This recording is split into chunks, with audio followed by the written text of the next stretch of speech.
Bonjour à toutes, bonjour à tous, bienvenue dans cette vidéo. Nous allons voir aujourd'hui l'introduction à la symétrie axiale lorsque cette fois-ci l'axe n'est pas sur des carreaux, mais que l'axe est simplement par exemple sur une feuille blanche. Donc on considère une figure, donc on va déjà mettre un axe, on fait une figure. Donc ici moi je fais un triangle. Alors ce triangle il n'a rien de particulier. Je n'ai pas choisi de mesure spéciale ni rien.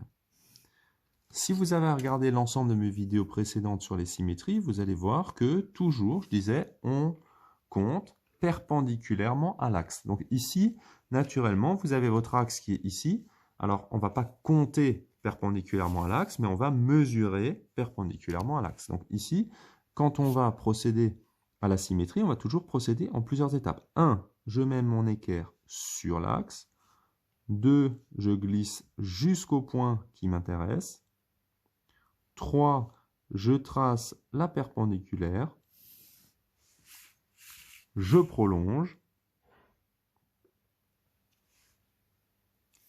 et enfin, je repère simplement et je mets la distance du point par rapport à l'axe. Ça revient au comptage. Donc quand on regarde ici 1,6, donc c'est cette distance ici que je vais repérer de l'autre côté. Je vais donc remettre mon 1,6. Et là, j'obtiens ici mon B'. Donc comme tout à l'heure, 1, je positionne mon équerre sur l'axe. 2, je glisse jusqu'au point. Je trace 3, la perpendiculaire et je prolonge. 4, je prends la distance par rapport à l'axe, donc ici 4. Et qu'est-ce que je fais ici? Je reporte le 4. On a donc ici A'.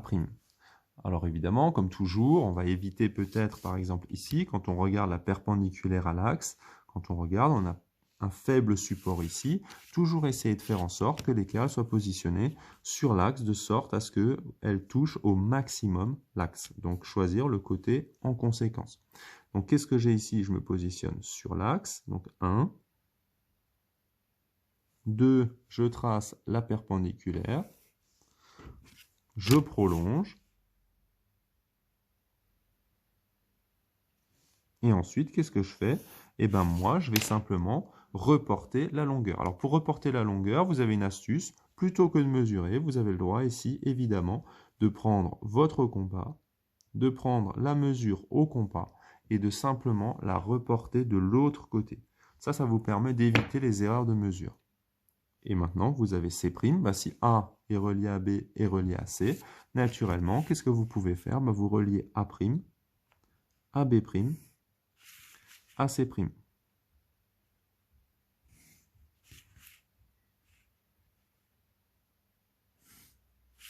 Et vous obtenez donc la figure qui, elle, est la figure symétrique de la figure de départ par rapport à l'axe. On me dit aussi que cette figure est l'image de la figure ici par rapport à l'axe.